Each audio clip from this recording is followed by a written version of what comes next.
Tout le monde est pris dans une guerre qui est maintenant très longue, ça fait 2 ans et demi que ça dure, il n'y a aucun résultat, si ce n'est des centaines de milliers de morts. Donc cette lassitude de la guerre, elle est considérable, et évidemment, ceux qui ont des doutes, ceux qui ont des tendances à la révolte, ceux qui veulent que la guerre s'arrête, ils ont des raisons encore plus fortes de vouloir que ça s'arrête, parce que ça fait 2 ans et demi que ça dure et que le bilan est absolument épouvantable. Et tous les pays connaissent des difficultés, notamment parce que la guerre qui dure, c'est une guerre que les États ont du mal à mener. Ils ont du mal à financer la guerre, ils ont du mal à ravitailler les populations.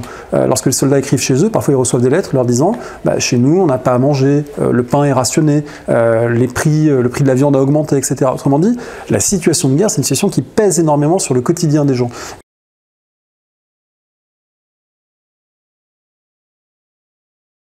La ville est occupée par les Allemands dès le 28 août 1914 et ne sera libérée qu'au début du mois de novembre 1918. Et au cours des combats, plusieurs destructions vont se faire ressentir dans la ville de Guise, mais également au Familistère, puisque par exemple, le pavillon d'habitation de l'aile gauche est complètement ravagé par un incendie, dès le premier jour de l'occupation allemande. Il y a eu ici donc ces 1528 jours d'occupation.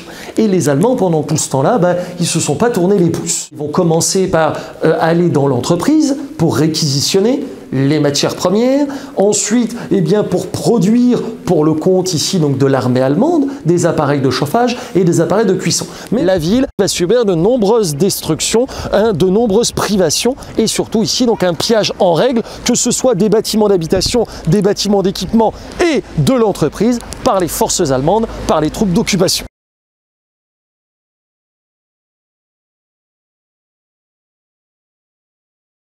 Elle a été occupée quasiment du début de la guerre, à partir du 28 août 1914, et libérée entre le 1er et le 2 octobre 1918. Donc en fait, cette ville est en zone de combat pendant toute la guerre quasiment. Ici on est dans une zone stratégique parce que justement il y a pas mal de ravitaillements qui viennent par Saint-Quentin, parce qu'on a des lignes de chemin de fer qui ensuite partent vers la Somme. Les Allemands sont très intéressés par ces lignes qui leur permettent de desservir leur ligne de front. On est à 90 mètres d'altitude par rapport à la vallée qui est à 70, la vallée de la Somme. Donc naturellement les Allemands ont utilisé la basilique comme pôle d'observation, point d'observation, qui permettait à l'armée allemande de surveiller tout le périmètre autour de Saint-Quentin à des kilomètres à la ronde. Les Allemands se doutent en cette année 1917 que les Alliés souhaitent faire une offensive, la fameuse offensive du chemin des dames. Les Allemands ont un front très étendu. Ils décident lors d'une opération, l'opération Alberich, de réduire ce front. C'est-à-dire que d'une portion très large, ils vont ramener le front à une portion très petite. Donc toutes les unités qui étaient stationnées sur ce front large se retrouvent dans cette petite parcelle, et donc de ce fait, le grand avantage, c'est qu'ils ont un plus petit périmètre à défendre avec beaucoup plus de force. La ligne Hindenburg part de Arras et elle va jusque Reims.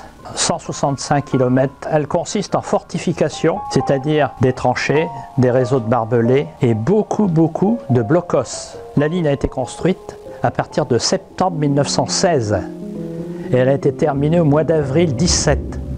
Pratiquement en 6 mois de temps, toutes les fortifications des tranchées ont été faites.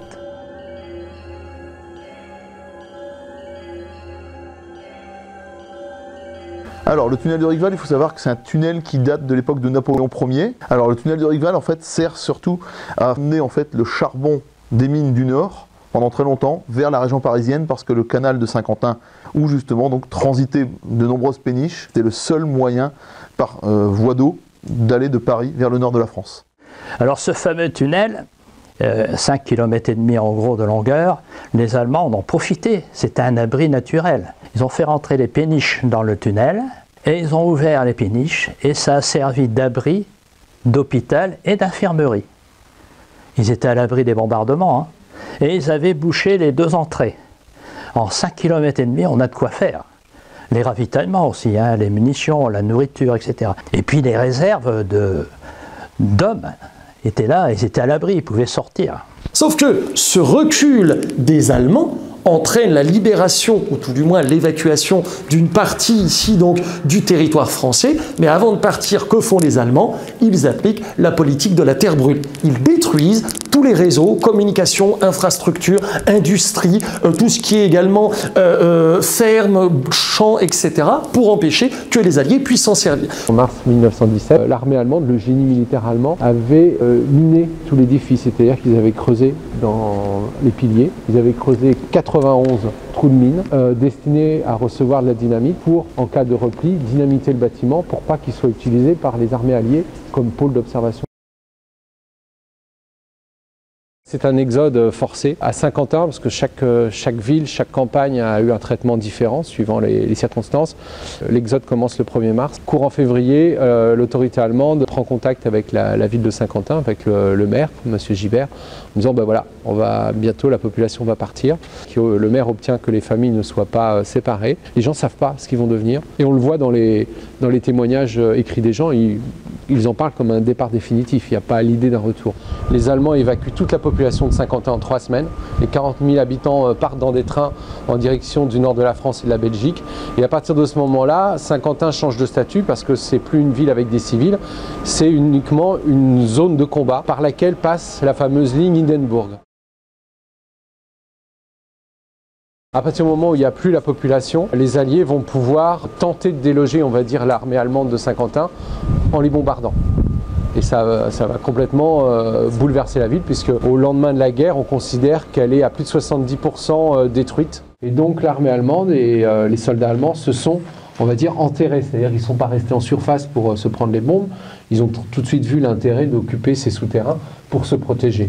Mais en même temps, ils les ont aménagés. Et ce qu'ils ont fait aussi, c'est que parfois, ils ont relié des réseaux entre eux pour créer une véritable circulation entre les caves, pour ne pas avoir besoin de sortir pour aller d'un endroit à l'autre. Ils ont rasé tous les villages autour de Saint-Quentin. Forcément, dans les années 20, on a parlé de la barbarie allemande, de la volonté de tout détruire, de rien laisser derrière eux. Mais en fait, c'est une pure tactique militaire. C'est-à-dire qu'ils ne laissent rien derrière eux pour que devant la ligne Hindenburg, les Alliés ne puissent pas se protéger derrière un bâtiment, derrière une église, ainsi de suite. On rase tout.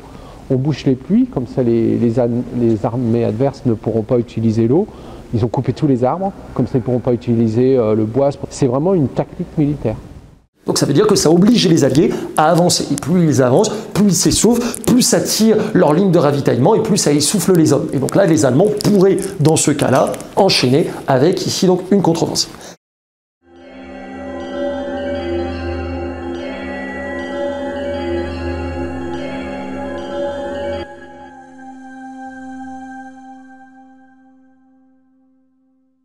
Il y a eu en 1917 la bataille d'Arras, qui s'est déroulée du 9 avril au 17 mai 1917, qui a été aussi une bataille de diversion par rapport au chemin des dames. Et il y a eu aussi la prise de la crête de Vigny. Ça faisait partie d'une offensive beaucoup plus grande, la bataille d'Arras. Il y avait plusieurs nations impliquées, les Français, les Britanniques, les Néo-Zélandais et les Australiens. Il y avait plusieurs objectifs tout au long du front, d'Arras jusqu'à Bullecourt. Le premier jour de la bataille, il y avait plusieurs faillites, mais les Canadiens ont connu beaucoup de succès. Puis après 4 jours de la bataille, les Canadiens ont pu prendre tous leurs objectifs sur le front, incluant la colline 145. Il y avait plusieurs innovations qui étaient dites canadiennes à l'époque. Le barrage des bombardements qui avançait juste 100 mètres à l'avance des soldats. C'était utilisé ici avec énorme succès. Les Canadiens ont pris des mois, 4 ou 5 mois, pour planifier l'attaque en grand détail. Il y avait des petits modèles de la crête. Ils ont exercé beaucoup de renseignements qui ont appliqué à planifier la bataille, puis ils ont très, très bien communiqué à tous les niveaux. Mais on avait à peu près 20-25 000 soldats canadiens cachés dans les tranchées, dans les souterrains, puis aussitôt que le bombardement a arrêté pour l'avancement, les Canadiens ont pu surprendre les Allemands. Donc Lens, c'est une ville de 36 000 habitants en 1914. Jusqu'en 1917, il y a toujours 17 000 habitants à Lens. Les gens restent, même s'ils sont occupés. Il y a les Allemands chez eux, il n'y a plus rien, il y a des bombardements partout, mais ils restent à l'abri dans les caves. Et par contre, c'est l'ordre général d'évacuation qui sera donné en 1917 par les Allemands qui fera qu'on va devoir les faire partir. Donc vous avez en haut la position allemande sur le plateau et en bas la position française dans la vallée de l'Aisne. Le problème de ces positions-là, c'est qu'on dit toujours celui qui tient les hauts tient les bas. Donc ça veut dire que pendant 3 ans, on s'est acharné à vouloir monter sur le plateau pour rompre le front allemand, ici en particulier sur le chemin des Dames, et que pendant 3 ans, ça a été un échec. Derrière échec, on pourrait mettre des milliers, des centaines de milliers d'hommes par terre. Vous voyez, et de souffrance. L'offensive Nivelle, c'est un peu comme si on avait recommencé les mêmes attaques que depuis le début de la guerre et qu'on n'avait rien appris. C'est-à-dire que comme en 1914, comme en 1915, comme en 1916, on a envoyé des soldats à l'assaut et comme les années précédentes, ils se sont heurtés à des barbelés, des mitrailleuses et rien n'a été fait et finalement, beaucoup sont morts ou blessés dans des conditions très dures. Alors bienvenue sous le chemin des Dames. Vous voyez la voûte en béton armé, la surface, elle est encore 6 mètres au-dessus du plafond. Et donc cette attaque, elle part le 16 avril à 6 h du matin. Elle avait mobilisé 1 200 000 hommes, 500 000 chevaux comme je vous le disais. On a 5 000 canons, 6 millions d'obus envoyés en 10 jours, 500 avions, 128 chars sur Berry-au-Bac, ici. Et malgré cet énorme déploiement de force, ça ne passera pas. L'armée allemande sur les hauteurs, camouflée, bétonnée, va tout simplement bloquer cette offensive. Il n'y a pratiquement plus d'arbres, il n'y a plus rien du tout, la terre est nue. Il y a des trous d'obus partout, il y a des tranchées partout, il y a des fils de fer barbelés partout. Et en 3 jours, l'objectif c'était de faire 22 km, c'est-à-dire d'arriver à Laon, de rompre les lignes allemandes, le front allemand qu'on n'avait pas rompu depuis 3 ans. Donc c'est un peu une folie dès le début. Eh bien, au bout de 3 jours, on n'a pas arrêté l'attaque. On a continué l'attaque. Et toutes les patrouilles en rentrant disaient c'est impossible, on ne peut pas passer. Il n'y a presque rien de détruit. Presque tous les régiments. Le 16 avril au soir, il y avait 6500 bonhommes par terre. De l'autre côté, là-bas, de l'autre côté, dans le trou de l'enfer, juste en face de la caverne de Dragon, il y avait 25 000 noirs, les troupes noires. 10 000 ont attaqué le 16 avril au matin. Le soir, 6 400 étaient par terre. On pensait que d'ailleurs, les autorités avaient dit « Oh, mais ça va aller, vous allez voir, vous allez monter sur le plateau avec le fusil à l'épaule, comme on dit, le fusil en bandoulière, que ça s'appelle ». Ah oui. Certains régiments, comme celui-là, ici, le 208e, ils ont fait 80 mètres. Le 208e Herry a fait 80 mètres, il a été pratiquement exterminé. Voyez, alors qu'on devait faire 100 mètres en 3 minutes. Et au bout de 100 mètres, ils étaient cloués au sol par les mitrailleuses et l'artillerie. Et en général, ils se repliaient. Parfois, ils restaient toute une journée dans un trou d'obus pour ne pas se faire tuer. Ils étaient dans le trou d'obus en espérant qu'un deuxième obus ne tombait pas dans le trou d'obus. Et malheureusement, ça arrivait souvent comme ça. Il y en a des témoignages. Et puis, ils attendaient la nuit, le soir. Donc, vous imaginez, ils attaquaient à 6 h du matin. À 7 h, 8 h, ils étaient dans un trou d'obus, 3, 4, 5 soldats, alors qu'ils avaient perdu tous les copains. Ils attendaient toute la journée dans le froid, dans l'humidité, dans l'eau. Beaucoup avaient de l'eau jusqu'au ventre. Il fallait qu'ils attendent le soir pour ne pas être vus, pour revenir en rampant à l'arrière.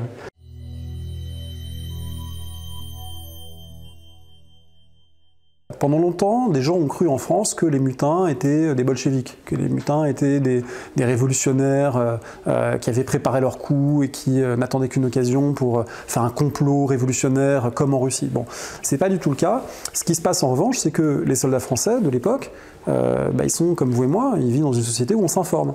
Ils lisent la presse. Ils reçoivent des lettres. À l'époque, évidemment, il n'y a pas les moyens modernes de communication comme Internet. Mais malgré tout, ils s'informent par la presse, par les journaux, par des lettres, par des discussions, etc. Et donc, ils ont tous appris qu'en mars, le tsar Nicolas II avait été chassé du pouvoir, que les Russes avaient fait une révolution, que l'armée russe désobéissait. Autrement dit, certains ont dû se dire ce qui a été possible en Russie, c'est-à-dire que collectivement, des gens s'opposent au pouvoir, défient le pouvoir, obtiennent des choses, obtiennent une amélioration, en tout cas c'est ce qu'on pense à cette époque. Eh bien pourquoi on ne pourrait pas le faire? Donc finalement, on a appris qu'il y a la révolution et certains se disent qu'ils peuvent peut-être s'en inspirer. Ce qu'on sait en gros, c'est que pour qu'il y ait une mutinerie, il faut qu'il y ait des soldats qui décident de faire quelque chose ensemble. Et comment ils décident en général? Ça se passe le soir, ça se passe loin du front, on n'est pas dans la tranchée. Il ne faut pas imaginer que la mutinerie ça se passe dans les tranchées, on est plutôt à 5-10 km en arrière dans les villages où les soldats sont en mouvement ou en repos par exemple. Ils sont en train de passer d'un secteur du front à un autre et on doit les ramener vers les premières lignes. Et donc c'est le soir, ils prennent la soupe, ce qu'on appelle la soupe, c'est-à-dire le repas du soir, et puis ils apprennent des nouvelles, notamment il y en a qui disent bon les gars, il paraît que demain on doit aller à Craonne. Voilà. Il paraît qu'on doit aller à Craonne, il paraît que ça tape dur là-bas. Et alors là, commence un moment de discussion entre les soldats qui disent bah, est-ce qu'on veut vraiment y aller? Et habituellement, on ne se pose pas la question, parce qu'habituellement, c'est la guerre, on y va. Sauf que là, on a appris que le régiment d'à côté n'avait pas voulu y aller, on a appris que les Russes ont refusé d'obéir, etc. Autrement dit, certains commencent à se dire, bon, peut-être qu'il est possible d'échapper à cette remontée en ligne vers un secteur très dangereux dont on entend parler, Craonne, là où ça tape dur, etc. Donc, il y en a qui commencent à dire, bon, les gars, quand on aura l'ordre tout à l'heure, à 2h du matin ou à 5h du matin, on n'y va pas, c'est promis, on ira se cacher, ou on protestera, etc. Et donc, ils commencent à organiser les choses. Et généralement, ça se passe le soir ou la nuit, parce que c'est là où c'est finalement plus facile de désobéir, parce que si vous faites prendre dans une mutinerie, ça peut être la condamnation à mort. C'est pas garanti, mais c'est quand même le risque. Alors, elles ont eu lieu dans plusieurs départements, principalement dans le département de l'Aisne, c'est-à-dire à peu près celui où il y a eu l'offensive du chemin des Dames. Et après, ça s'est quand même étendu beaucoup plus largement dans d'autres régions, dans d'autres départements, y compris un peu à l'arrière, dans la mesure où il y a par exemple des soldats qui prenaient des trains pour Paris, ou pour Bordeaux, ou pour Lyon, et tout le long de leur voyage en train, ils criaient aussi à bas la guerre. Et donc, c'était aussi une forme de mutinerie un peu différente, mais qui circulait comme ça sur le territoire. C'est plutôt des jeunes gens de 20 ans, 21 ans, qui ont moins à perdre d'une certaine manière, qui participent aux mutineries. Et il y a aussi beaucoup de soldats pour qui, finalement, cette révolte, c'est l'occasion de demander peut-être un meilleur quotidien. Hein, j'ai parlé de la vie quotidienne tout à l'heure. Peut-être qu'il y a des soldats aussi pour qui on se dit, bah, si on se révolte, on va peut-être obtenir du repos. On va être envoyé un mois à l'arrière, pouvoir se refaire un peu. On va obtenir des permissions. Il y a sûrement des gens qui sont dans les mutineries qui n'ont jamais approché une manifestation de près ou de loin. Hein, ils sont bûcherons ou agriculteurs, ils n'ont jamais été dans une protestation sociale. Et puis il y en a d'autres qui vivent en ville, qui ont sans doute déjà défilé dans un cortège, manifesté, chanté des slogans, chanté l'Internationale. À l'époque, c'est la grande chanson révolutionnaire. Donc du coup, ils n'ont pas tous le même savoir-faire de protestation. Et donc, suivant les circonstances, ça tourne plus du côté de la grève, hein, c'est-à-dire on veut pas continuer, on veut pas se battre, voilà nos revendications. Il y en a qui écrivent des pétitions à leurs officiers, hyper respectueux. Voilà ce que nous demandons. Numéro 1, nous voulons du repos. Numéro 2, nous voulons des permissions, etc. Et il y en a au contraire où c'est pas du tout aussi formalisé, où c'est simplement, il y en a marre, on se révolte et éventuellement on va montrer aux officiers que ça va pas se passer comme ça, parce que là aussi c'est une circonstance particulière. Il y a des régiments où ça se passe très bien. C'est-à-dire les soldats, leurs capitaines, leurs colonels s'entendent bien, ils comprennent qu'ils sont dans le même pétrin, ils sont dans une guerre où ils doivent finalement s'en sortir ensemble, et donc ils ont plutôt des rapports de confiance les uns avec les autres. Et puis il y a des régiments où ça se passe très mal, parce que par exemple il y a un capitaine qui dit que même quand les soldats sont épuisés, il y a quand même des corvées à faire, vous allez prendre un sac à dos et vous allez faire 20 km de marche. Et ça les soldats le vivent très mal souvent, et donc du coup quand les mutineries éclatent, parfois, c'est l'occasion de régler des comptes et de dire les officiers qui nous en ont fait baver dans les semaines précédentes, là maintenant on va leur montrer comment ça va se passer. Et du coup, il y a des violences par moment. Il faut savoir qu'ici à Roussy, on se trouve pas loin de la ligne de front. Hein. Roussy est resté français pendant pratiquement toute la guerre. Ce qui fait qu'ici, à Roussy, il y avait les états-majors de division. C'est pourquoi il y avait les conseils de guerre qui se réunissaient. Henri Désiré Valembras, ça ne s'est pas passé ici, ça s'est passé à 20 km au sud de Roussy. Là en plus, le régiment venait d'être décoré de la Croix de guerre 3 jours avant pour sa bravoure. Et là aussi, on l'a arrosé un peu trop la Croix de guerre peut-être. Toujours est-il que quand on a demandé au régiment de repartir, il y a eu des mouvements de refus, de rébellion. Et lui, le tort qu'il a eu, c'est qu'il a frappé un capitaine. Il a donné un coup de pied et un coup de poing. Et de ce fait, on l'a traduit aussi devant le conseil de guerre et condamné à mort. Donc vous avez tous les types de situations possibles. Protestation pacifique, protestation bruyante, colorée, on chante, on crie, on tire des coups de feu en l'air, parce qu'on a des armes, hein. On tire des coups de feu en l'air, etc. On montre qu'on est en désobéissance. La particularité de l'année 17, du début du mois de mai 1917, c'est qu'on va avoir pour la première fois, depuis le début de la guerre, on va avoir des grèves. Et la grève des midinettes, c'est les ouvrières des ateliers de couture. Et cette grève va gagner, ça va même atteindre les usines d'armement. Donc un mouvement de grève qui va durer 2 mois, très important. C'est une grève contre la vie chère, en fait. Et manifestement, ça va donner des idées aux soldats aussi. Ce sont des soldats qui sont en même temps des mutins, mais qui n'ont pas complètement oublié qu'ils sont des citoyens, qu'ils ont des droits comme citoyens, qu'ils sont représentés et qu'ils trouvent qu'on ne les écoute pas ou qu'on ne les entend pas. Et donc ils sont décidés à aller à Paris pour expliquer aux députés que la guerre, ils n'en veulent plus. Et puis ils ne peuvent pas le faire évidemment parce que quand on apprend que ça risque d'avoir lieu, on trouve ça très dangereux. Donc à Mézy, c'est une affaire qui concerne en fait une mutinerie qui s'est produite à Villers-sur-Fer, donc plus au sud. Les meneurs vont être enfermés à la prévôté qui est installée dans une petite ferme. Et là, on va avoir 5 condamnés à mort. La veille de l'exécution, il y en a un qui est gracié. Et la veille de l'exécution aussi, il y en a un qui va s'évader. C'était le caporal Moulia, dont l'histoire est maintenant est assez connue. Il va s'évader, il va venir se réfugier ici à Pargnan. Il connaît une dame qui s'appelle Madame Charpentier et il va venir se réfugier chez cette dame-là. Et protestation violente. Ça arrive aussi que les officiers, on s'en prenne à eux physiquement parce qu'il y a une forme de revanche qui se joue à ce moment-là. La mutinerie du 75e Héry, on est dans un grand classique des mutineries de 1917, c'est-à-dire qu'il y a un régiment qui a combattu sur le chemin des Dames. Le régiment est mis au repos dans les carrières, donc les carrières du Soissonnais, il y en a énormément, c'est très pratique. L'annonce est faite que le régiment doit remonter en ligne, et puis là, les soldats, en tout cas ceux qui sont dans cette carrière-là, refusent. Ils considèrent qu'ils n'ont pas eu assez de repos, donc on ne peut pas monter en ligne. Il faut reconnaître que souvent on a bu un coup, ce qui n'arrange pas quand même les choses. Et le colonel Pierlot va venir dans la carrière pour essayer de les décider. Ça a pris toute la nuit avant qu'au petit matin, les soldats acceptent de sortir de la carrière et de monter en ligne. Alors parmi ceux qui empêchaient leurs copains de sortir, il y avait le caporal Truton.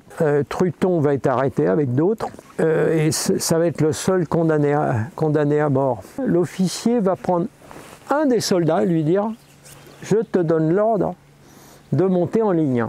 Truton va refuser. Donc ça devient un cas individuel, c'est ce qui va le perdre.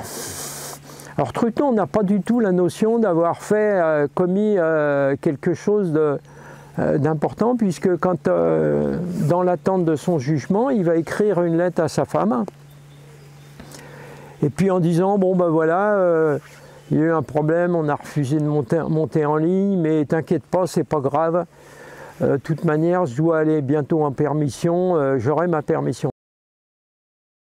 Et environ 25 d'entre eux vont être exécutés. Ça peut être des condamnations à de la prison, à des travaux forcés, des peines de bagne, un mélange comme ça de punition et d'amélioration de leur quotidien afin d'essayer de reprendre en main la situation. Longtemps, les mutineries, on a eu tendance à voir ça sous un angle exclusivement militaire. Ce sont des soldats, il y a eu un échec militaire, les soldats protestent. Mais en fait, si on dit ça, on oublie que ces soldats, c'est en même temps des maris de femmes qui, par exemple, font grève. Ce sont en même temps des citoyens qui ont voté avant la guerre, qui veulent qu'on entende leurs droits. Ce sont des civils, eux aussi, ils voient que les prix augmentent, etc. Autrement dit, on ne peut pas résumer leur mouvement à un mouvement militaire. Il me semble que c'est un mouvement social, dans le sens où c'est un mouvement d'un groupe social qui se mobilise et qui se mobilise en réaction à une situation tout à fait complexe qui n'est pas uniquement la durée de la guerre, la dureté de telle ou telle offensive, mais un contexte beaucoup plus large dans lequel ils agissent. Le chemin des dames, c'est enfin une mémoire qui entretient le souvenir de ce moment où, épuisé par plus de 30 mois de guerre, harassé par les assauts qu'il ne cessait de mener en vain, ébranlé par les mouvements immenses qui agitaient toute l'Europe, oui, des milliers ont un jour refusé d'obéir. Des mutineries, il y en a eu de nombreuses à l'arrière. Quant aux unités décimées, il a fallu annoncer qu'il fallait remonter au feu.